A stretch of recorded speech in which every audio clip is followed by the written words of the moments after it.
apologize to President Akufo-Addo or else I will reveal more secrets. The showdown between Member of Parliament for Asin Central, Honorable Kennedy Ejapon, and the leader and founder of Word Miracle Church International, Bishop Charles Ajin Asare, seems to have now begun.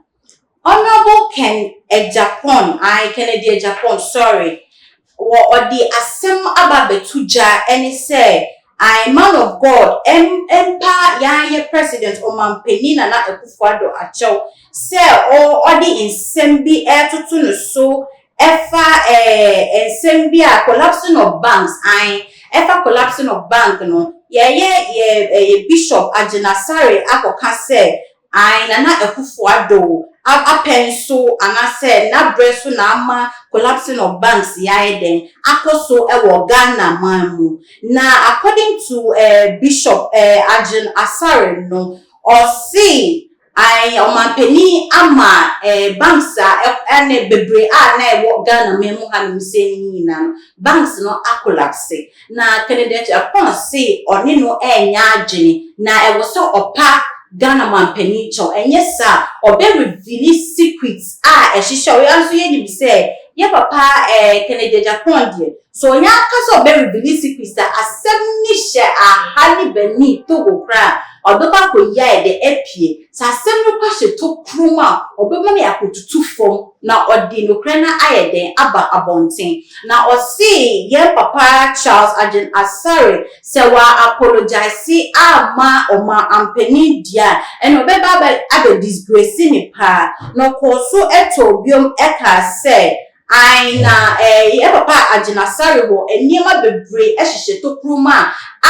ewo holu mo nu Kennedy Ejapon nyamfa betuja na esan de wayenti no obidi ni nsem bi eba betuja na Honorable Kennedy Ejapon eka wo ni seat wo Net2 TV nipa okosi no eye kwaku anan no okoswa eka say banks bebreba collapse ewo Ghana hanu say no oyusu Dr. Kwabena Dumfuo Unibank as an example say former governor of Bank of Ghana no na oyusu sesika no the year on one interest or the total instasima on one like what the year no as a selfish interest emma or no papa no ankasa no one yes or the ma or ye ma Ghana mine no na gi say obi bank no ye or no ani medie was set here then ato one no enam so ama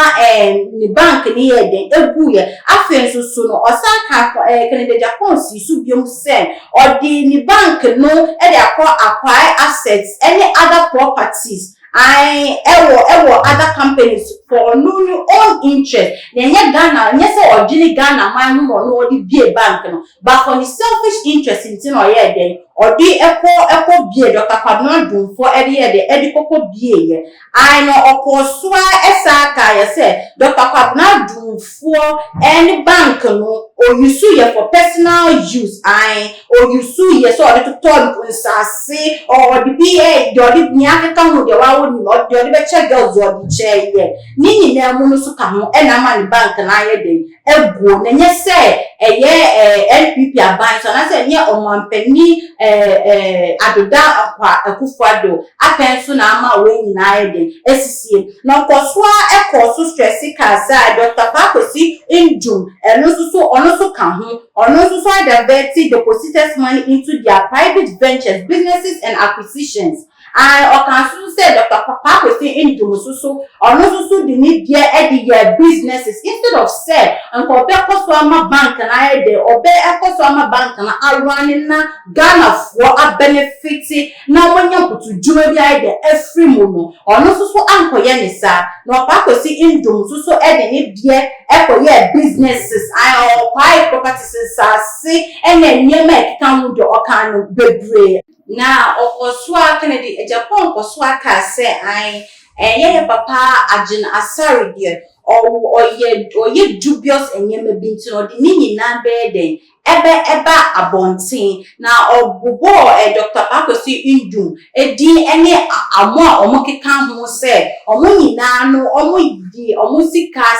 na omo de bank no omo yusu for omo own selfish interest into na ma omo banks na de collapse ye no aina mi ka se Dr. Agina Sari de say din say obeti na sem ewa abontin koso you bia sebio number one obunu hu pa obi oye ni before Ghana fo bebre de ebunu enti say ye papa Kennedy Japan eka say I odi ensem bi ahihye kokombe pia abontin a eye ntanta kakra because ye papa Charles Agina Asari de oyo bia Ghana fo ebunu like neni da ho ye onti say ga asofofo yi bu bia oma ba che so mo de omo eji omo gina ewo social media a omo kika ensem akese editwa ntro ka ensem bia ensem patano ba onu de onti sa onu ko de wonti na no kasa ana afresu no enu ko dante ye papa Kennedy Japan so de so kasa de wasem be ba bontin a ekwan bia obefa social ye fa Tracy Boachi de enye mfato ho okan na sem oyefa Bishop Obini asem ebaye okan ye tuase Tagafa ho asem bae eno so kan de say nkofu bebre edidi so okoso ayi ensem bebre secret bi ede epieye enti so oka say the secret bi ebepia for papa Agina Sari ho ni Dr. Pakosi Indum ene wona ekeka ho a na chesa asem no eyentata ye na emuso eduye yenhwe and ko secret squad be de odi ebepie abonten ayemre no ayebe aha ena medi mo besie medi edi efia ensroma ba ko pe ensroma osren na meka se ko ye YouTube channel Too Much GA for we bring you nothing but the best. If you also know how Facebook, now how subscribe if you fair ediamaye and soon now how Instagram, if you Instagram now how Twitter. Now face I dey say nyapa ni comment section, comment section for our jinjre efa betuko efa asemia ye papa Honorable Kennedy Japan e dey aba betukwe na share wa jin fe I na the sene ye besa Asia makramo.